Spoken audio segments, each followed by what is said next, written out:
اور طبرانی المعجم الکبیر، المعجم الاوسط، شعب الایمان، ایسی کئی کتابیں ہیں جو مستند حدیث کی کتابیں مانی جاتی ہیں.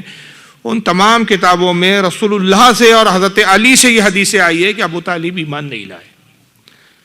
اب جو ان کے ایمان کے قائل ہیں وہ کچھ واقعات کی بنیاد پر، قیاس کی بنیاد پر، ظن کی بنیاد پر، نکات کی بنیاد پر کہ ایسا ہے تو ایسا، اس سے ایمان ثابت کرتے ہیں. لیکن یاد رکھیے کہ میں نے کہا ظن اور قیاس پہ ایمان ثابت نہیں ہوتا، بلکہ ایک اصول ہے محدثین کے نزدیک کہ روایت کے مقابلے میں حکایت قابل قبول نہیں.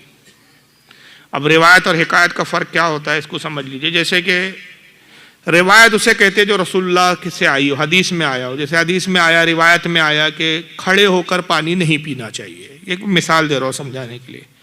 اللہ کے نبی نے فرمایا کھڑے ہو کر پانی نہ پیو، یہ ہے روایت. ایک صاحب کہے ہمارے پیرو مرشد کھڑے ہو کر پانی پیتے تھے، یہ ہے حکایت. اب آپ خود بتائیے کہ قول کون سا حجت بنے گا، رسول اللہ کی حدیث بنے گی کہ پیر صاحب کا عمل بنے گا؟ رسول اللہ کی حدیث. ابو طالب کے کفر پر رسول اللہ کی فرامین ہے. اور ایمان کی جو دلیل بیان کی جن علماء نے، انہوں نے واقعات کی بنیاد پر ایمان ثابت کرنے کی کوشش کی اور ان کے دلائل انتہائی کمزور ہیں.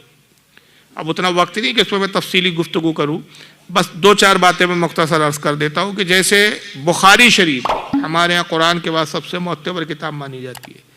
اس کے اندر باضابطہ حدیث ہے کہ جب ابو طالب کا انتقال ہونے لگا تو رسول اللہ اپنے چچا کے پاس آئے، کہا چچا لا الہ الا اللہ کہہ دے تو میں تیرے ایمان کا ضامن بن جاؤں.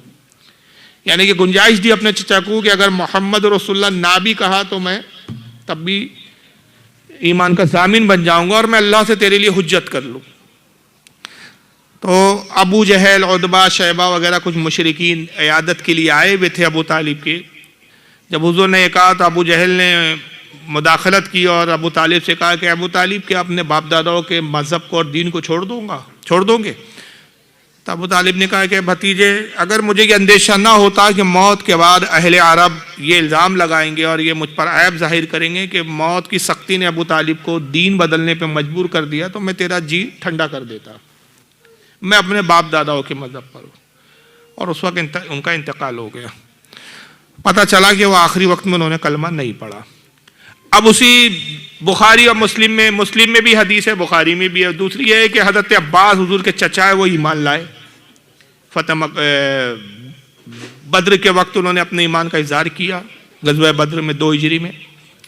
مدینے میں آ کے مقیم ہو گئے. ایک موقع پر رسول اللہ سے پوچھتے ہیں، یہ بھی حدیث بخاری مسلم میں، کہتے یا رسول اللہ آپ کا چچا ابو طالب آپ کے لیے دشمنوں سے لڑتا تھا، آپ کو دشمنوں سے دور کرتا تھا، آپ کی نصرت کی، آپ نے موت کے بعد اس کو کیا فائدہ پہنچایا؟ تو حضور نے فرمایا کہ میں نے اپنے چچا کو گردن تک آگ میں ڈوبا ہوا پایا، تو میں نے اس کو یہ مدد کی، یہ میں نے اس کو فائدہ پہنچایا کہ اللہ سے میں نے اس کے لیے سفارش کی، اللہ نے مجھے اجازت دی، تو میں نے گردن تک جو آگ میں ڈوبا تھا کھینچ کر ٹخنوں تک کی آگ میں کر دیا. ابو طالب میرے چچا کو اب آگ کے جوتے پہنائے گئے ہیں اور اس آگ کے جوتوں کی وجہ سے ان کا دماغ ایسے پک رہا ہے جیسے کھچڑی پکتی ہے دیگچے میں، اور یہ جہنم کا سب سے کم تر عذاب ہے. لیکن میرے چچا یہ گمان کرتا ہے ابو طالب کے سب سے زیادہ عذاب اسی پر ہے. یہ بخاری اور مسلم کی حدیث ہے. مجھے صرف ایک چھوٹی سی بات بتائیے، اگر ابو طالب ایمان لائے ہوتے تو حضرت عباس یہ سوال ہی کیوں کرتے؟ چلو سوال کر لیا تو حضور نے کہا میں نے گردن تک میں آگ میں ڈوبا ہوا پایا، تو حضرت عباس فوراً اعتراض کرنا چاہیے تھا، یا رسول اللہ وہ تو مسلمان مرے، کلمہ پڑھ کے مرے، مومن مرے، جہنم میں کیسے؟ اب اس کے برعکس جو کچھ لوگ جو دلائل لاتے ہیں، دلیلیں لاتے ہیں، تو کس طرح کی لاتے ہیں؟ حضور کو ابو طالب نے پالا تو کیا ایک نبی ایک کافر کے گھر پلیں گا؟ یہ قیاس ہے، دلیل نہیں ہے، روایت نہیں ہے. کیا اس سے پہلے ایسا نہیں ہوا؟ حضرت ابراہیم کو کس نے پالا؟ چچا نے. آزار بت پرست تھا، وہ تو بت پرستی نہیں تھا، بت بناتا تھا وہ. بلکہ یہاں تک روایتوں میں آیا کہ حضرت ابراہیم جب بالغ ہوئے، بڑے ہوئے، تو اس نے مجبور کیا کہ ابراہیم تم کو بھی بت بیچنا پڑے گا، مفت کی کھانے نہیں دوں گا تم کو، محنت کرو، بت بیچو. انہوں نے کہا میں بت نہیں بیچوں گا. مارا، زرقوب کیا حضرت ابراہیم علیہ السلام کو، اور زبردستی کہا جاؤ بت لے کے. حضرت ابراہیم بت لے کر گئے، رسی گلے میں بندھی ہوئی ہے، گھسیٹتے لے جا رہے ہیں اس کو، اور کہتے ہیں لوگوں اس معبود کو خرید لو جو اتنا مجبور ہے کہ اس کے گلے میں جب میں نے رسی باندھی اور رسی بھی نہیں چھڑا سکتا. جب انہوں نے اس طرح مذاق اڑایا تو چچا مجبور ہوا، کہا کہ ابراہیم بہتر ہے کہ اب تو گھر پہ ہی بیٹھ، بدھ بیچنے نہ جا ورنہ ایک فتنہ کھڑا ہو جائے گا۔ تو اس دن سے بہرحال اس نے ایک ہی دن میں حضرت ابراہیم نے کام تمام کر دیا۔ لیکن پالا کس نے تھا حضرت ابراہیم کو؟ بولو، آزار نے، مشرک تھا، کافر تھا۔ حضرت موسیٰ کہاں پلے، ان کی پرورش کہاں ہوئی؟ فرعون کے۔ تو ایک نبی اگر کسی کافر کے پرورش میں پل جائے تو اس سے ایمان تھوڑی ثابت ہو جاتا۔ تو یہ دلیل نہیں ہے۔ پھر دلیل لاتے ہیں کچھ لوگ، بھائی وہ حضرت ابو طالب نے نکاح پڑھایا رسول اللہ کا، تو کیا نکاح کافر پڑھا سکتا ہے؟ سب سے پہلی بات تو حضور صلی اللہ علیہ وسلم نے اس وقت نبوت کا اعلان ہی نہیں کیا، تو ابھی تو ایمان کا سوال ہی پیدا نہیں ہوتا۔ پھر ابو طالب نے اگر نکاح پڑھایا تو سب سے پہلی بات یہ بھی جھوٹ بولتے ہیں۔ تاریخ ابن ہشام اٹھا لو، سیرۃ النبوہ ان کی کتاب ہے ابن ہشام کی، ابن اسحاق کی اٹھا لو، یہ تاریخ کی قدیم اپانے میں کیا یہی خطبہ تھا جو آپ اور ہم پڑھتے ابھی نکاح میں، جس میں قرآن کی آیتیں ہیں، رسول اللہ کی حدیث پڑھی جاتی ہے، النکاح من سنتی، کیا یہی وہی خطبہ ہے جو آج پڑھا جاتا ہے؟ یہ تو خطبہ رائج ہی نہیں ہوا تھا۔ اس وقت کیا خطبہ تھا؟ وہ خطبہ ابن ہشام نے، ابن اسحاق نے لکھا ہے۔ ابو طالب نے جو خطبہ دیا تھا، خطبہ کہتے ہیں تقریر کو، انہوں نے اپنے قبیلے قریش کی تعریف بیان کی۔ اس میں نہ کوئی نبی کی نبوت کا اظہار ہے، نہ اللہ کی توحید کا اظہار ہے۔ انہوں نے قریش قبیلے کی تعریف بیان کی۔ خطبہ مطلب کھڑے ہوئے کہا ہمارا قبیلہ وہ ہے جو یہ بہادر ہے، ہم جب جنگ کے میدان میں اترتے ہیں تو ہم یہ ہوتے ہیں، وہ ہوتے ہیں، ہمارے ہاں یہ شرافت ہے، ہمارے ہاں یہ خوبی ہے۔ یہی خطبہ تھا۔ اور حضرت خدیجہ کی طرف سے ایک شخص تھے، ان کا نام ابھی ذہن میں نہیں، انہوں نے بھی اپنے قبیلے کی تعریف بیان کی، اور یہ خطبہ تھا، یہ خطبہ تھوڑی تھا۔ پھر دوسری چیز کہ مسئلہ تو یہ ہے کہ نکاح، خطبہ نکاح کی شرط ہی نہیں ہے۔ نکاح کی شرط کیا ہے؟ مہر کا ہونا، مرد اور عورت کا ایک دوسرے کو ایجاب و قبول کر لینا، اور تیسری شرط ہے 2 گواہوں کا ہونا۔ خطبہ دینا نکاح کی شرط ہی نہیں ہے۔ پھر چوتھی چیز، کفر کے زمانے کے نکاح کو بھی اسلام نے، اسلام لانے کے بعد اس کو صحیح قرار دیا۔ جیسے جتنے صحابہ کرام تھے جو پہلے کافر تھے، انہوں نے نکاح کیے تو ان کے بھی نکاح جو ہے وہ کفر کے دور میں کفر کے رسم و رواج کے مطابق ہوئے۔ پھر وہ ایمان لائے تو کیا ایک کوئی ایسی روایت ملتی کہ اللہ کے نبی نے کہا تم 2 بار نکاح کرو، تمہارے جو کفر کے نکاح تھے وہ صحیح نہیں تھے؟ کوئی روایت نہیں ملتی۔ یا یہ کافر مر گیا۔ حضرت علی نے خود یہ جملوں میں اطلاع دی اپنے باپ کی موت کی کہ یا رسول اللہ آپ کا چچا بڈھا کافر مر گیا، انہوں نے فرمایا اس کو تنگ گڑھے میں دبا آ۔ یہ بھی روایت موجود ہے۔ ہمارے جتنے مستند امام ہیں، جو بڑے امام ہیں، جیسے امام اعظم ابو حنیفہ، امام شافعی، امام مالک، امام احمد ابن حنبل، سب کا یہی نظریہ اور یہی موقف ہے کہ ابو طالب کلمہ نہیں پڑھے۔ امام اعظم کی الفقہ الاکبر کتاب ہے عقائد کی، امام اعظم کی کتابیں مدارس میں پڑھائی بھی جاتی ہے، کچھ مدرسوں میں کورس میں داخل ہے وہ، کچھ مدرسوں میں، سب جگہ نہیں ہے، لیکن وہ کتاب مل جاتی ہے آسانی سے، الفقہ الاکبر۔ اس کے اندر امام اعظم باقاعدہ فرماتے ابو طالب ماتا کافرہ، حضور کا چچا ابو طالب، اس کی موت کفر پر ہوئی۔ یہ حضرت امام اعظم کا قول ہے۔ امام شافعی بھی فرماتے کہ ایمان نہیں لائے، حتیٰ کہ امام جعفر صادق کی روایت ہے، امام باقر کی روایت ہے، اہل بیت کی خود روایت ہے کہ ابو طالب ایمان نہیں لائے۔ لیکن اب یہ دور میں لوگ سمجھتے ہیں کہ بھائی حب علی اور حب اہل بیت کا تقاضا ہے کہ ابو طالب کو بس کسی بھی طرح کھینچتان کے ہم مومن قرار دے دے، تو عجیب عجیب باتیں ہونے لگی ہے اس تعلق سے، اور نعوذ باللہ یہ سمجھتے ہیں کہ بھائی ابو طالب کو اگر کوئی مسلمان نہ سمجھے تو بڑا مسئلہ کھڑا ہو جائے گا۔ تو سوال یہ پیدا ہوتا ہے کہ حضور کے ایک چچا پہ آپ کو اتنی پریشانی ہے کہ ابو طالب ایمان نہیں لائے، تو 9 چچا تھے حضور کے اور جو ایمان نہیں لائے، ان کے بارے میں پھر آپ کیوں بے چین کیوں نہیں ہیں؟ حضور کے 9 چچا اور بھی ہے نا جو ایمان نہیں لائے، اس بارے میں تو آپ بے چین نہیں۔ تو کہیں نہیں، ان سے کوئی مطلب نہیں، کیونکہ یہ علی کے باپ ہے اس لیے۔ اب کیسی کیسی تقریری جذباتی باتیں ہوتی ہیں، میں نے کہا کفر اور ایمان جذبات پہ نہیں ثابت ہوتے۔ حضور نے علی کو کل ایمان کہا، کل ایمان کا باپ کافر ہوں گا، یہ آپ کی عقل ہے، روایت نہیں ہے۔ روایت چاہیے اس کے لیے، دلیل چاہیے اس کے لیے۔ تو دلائل بہت زیادہ مضبوط ہے، سارے ائمہ کا یہی اقوال ہے۔ خود اعلیٰ حضرت فاضل بریلوی نے اس پر ایک مستقل رسالہ لکھا ہے جس کا نام ہے شرح البطالی فی مبعث ایمان ابی طالب، اور اس میں اعلیٰ حضرت نے یہی ثابت کیا کہ وہ ایمان نہیں لائے. البتہ اعلیٰ حضرت پورے رسالے میں اپنی پوری تحقیق پیش کرنے کے بعد مضبوط دلائل کے ساتھ اس کے بعد پھر آپ یہ بیان فرماتے ہیں کہ البتہ یہ ہے کہ ابو طالب کا نام جب بھی لیں گے تو بے حرمتی کے ساتھ نہیں لیا جائے گا, توہین نہیں کی جائیں گی. ان کا کفر اور ابو جہل کے کفر میں زمین آسمان کا فرق ہے کہ ابو جہل کفر کے ساتھ گستاخ بھی تھا, یہ گستاخ نہیں تھے, رسول اللہ کے چاہنے والے تھے, محبت تھی ان کو رسول اللہ سے. یہ سب تحقیق کے بعد بھی میں آخری میں ایک بات کہتا ہوں کہ اگر کوئی بالفرض ابو طالب کو مسلمان سمجھتا ہے تو اس کے بارے میں بھی ہمارے ہاں علماء کوئی حکم نہیں لگاتے.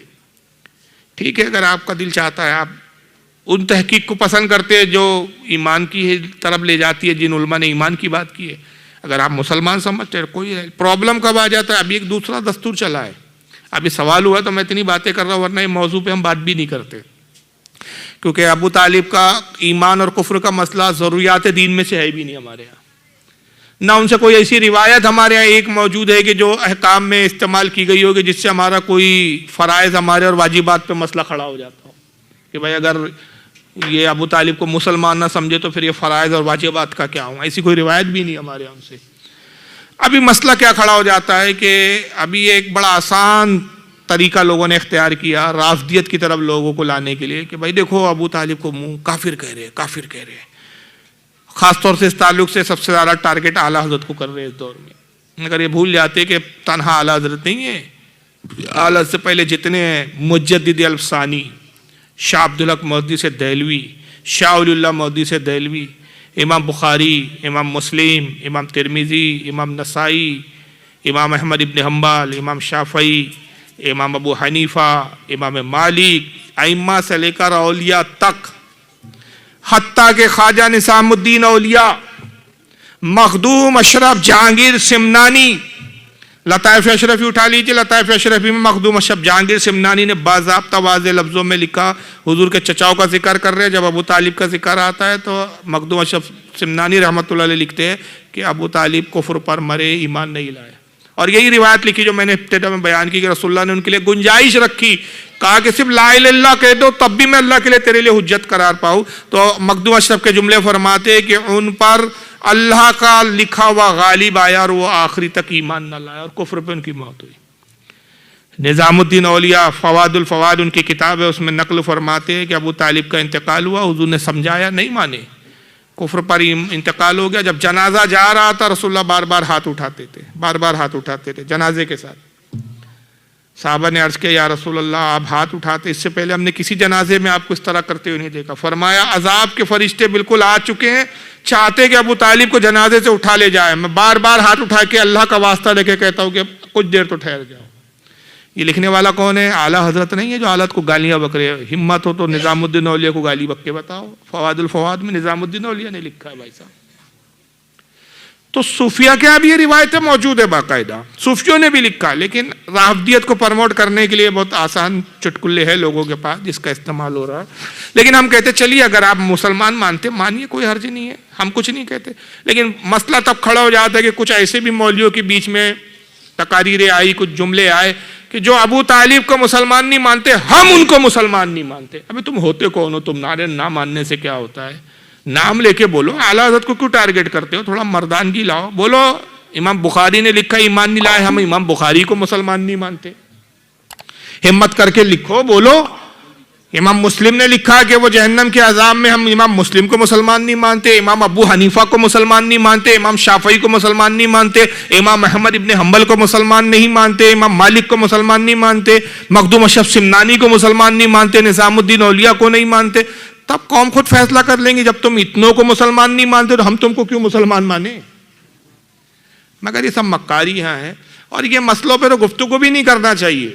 علماء نے ان مسئلوں پہ بات کرنے سے بھی منع کیا کہ کوئی ایسا ٹاپک نہیں کہ جس سے اسلام کا بہت بڑا مسئلہ ہے. اتنا ہونے کے بعد بھی اعلیٰ حضرت یہ کہتے ہیں کہ بھئی ابو طالب کو زبان درازی نہ کی جائے, برے القاب سے نہ یاد کیا جائے. ہاں لیکن یہ ہے کہ ان کو حضرت کہنا یا رضی اللہ عنہ کہنا یہ درست نہیں ہے, کیونکہ ان کا ایمان ثابت نہیں ہے صحیح روایتوں سے. اب آپ یہ نام جب لیں گے تو احتراماً کچھ اچھے سے جملے بول سکتے ہیں, جیسے جناب ابو طالب بول دیا تو ٹھیک ہے وہاں تک, یا ابو طالب کہہ رہے تھے, جا رہے تھے, جا رہا تھا, بول رہا تھا, یہ جملے سے پرہیز کرنا چاہیے. کیونکہ رسول اللہ کو اس سے بھی تکلیف ہوتی ہے، بھئی آخر چچا تھے، ٹھیک ہے جیسے بھی تھے چچا تو حضوری کے تھے. تو اعلیٰ حضرت نے کہا اس طرح کے جملے ان کے بے ادبی کے نہ استعمال کریں، لیکن عقیدہ یہی رکھا جائے گا ان کے بارے میں کہ وہ ایمان نہیں لائے. واللہ اعلم ثم رسول عالم. چلیے آئیے صلاۃ والسلام کے لیے کھڑے ہو جائیں.